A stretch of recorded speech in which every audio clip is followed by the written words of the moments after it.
Amma, viltu hlusta á dansinn? Það er leikhúsið. Leikurinn er eldri en siðmenningin. Ljónið og býflugan hafa leikið sér lengur en við. Það gerir leikinn að uppsprettu lífsins. Úr hverju er leikhúsið búið til? Úr þögninni og myrkrinu. Úr þögninni rétt áður en tjaldið er dregið frá, úr myrkrinu sem við bíðum í áður en tjaldið er dregið frá. Leikhúsið er tjaldið. Einu sinni var lítið barn sem bjó í tjaldi. Barnið kveikti ljós í tjaldinu og þá flögruðu fiðrildi kringum tjaldið og einhver lék á spiladós og þá var komin hljómsveit. Til að halda sér inn í tjaldinu þurfti barnið að segja mundu töfrana. Svona sagði barnið mundu töfrana alveg stanslaust. Og þá kom lýrukassaleikari, bróðirinn kom, töfradrottningin kom og skrýmslið, allt út af því að barnið sagði mundu töfrana. Og þá fjallu niður snjókorn meðan lýrukassaleikarin lék, luktirnar skinu skært og skrýmslið ætlaði að eyðileggja allt, en þá sagði barnið mundu töfrana. Og skrýmslið sagðist vera raunveruleikinn og sagðist liggja á tári og tárið titraði.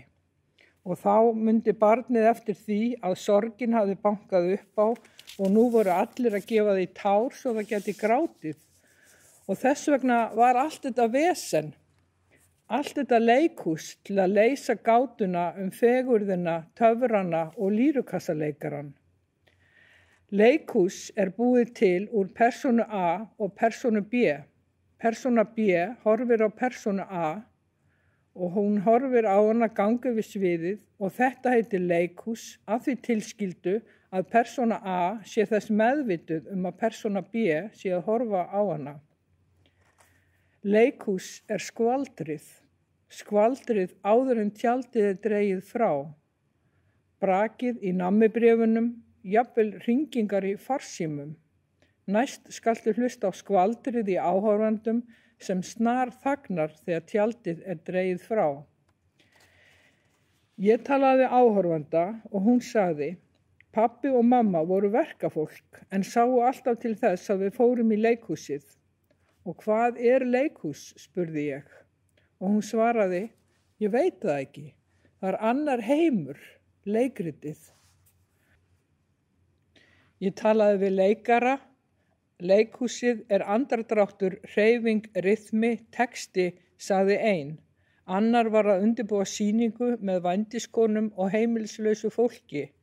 Þriðja sagði að í leikhúsinu mætti sýna réttarhöld, sálfræðivinnu, partavinnu. Leikhúsið er heimili tilfinninganna. Ég talaði við leikhúsið frá Japan, Rússlandi, Eþíópíu, Kólumbíu, Íslandi. Á sínum tíma varð ég hrædd við leikhúsið því mér fannst það eiga meira í pabba mínum en mér. Og þá var ég hrædd að fara inn í leikhúsið en ég var líka hrædd að hafa ekkert að segja.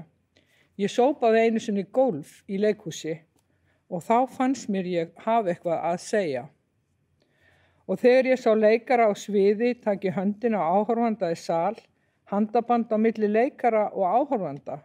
Persóna A tekur í höndin á persónu B. Passar það inn í formúluna? En ég skal segja þér hvað leikhús er. Trúnaður. Trúnaður á milli A og B. Trúnaður í hjarta lítillar stúlku.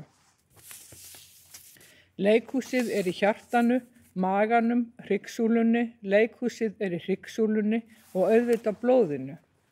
Ég er með leikhúsið í blóðinu, ég ólst upp í leikhúsi og á efri hæðinni var hún Kristín sem eldaði mat handa leikurunum.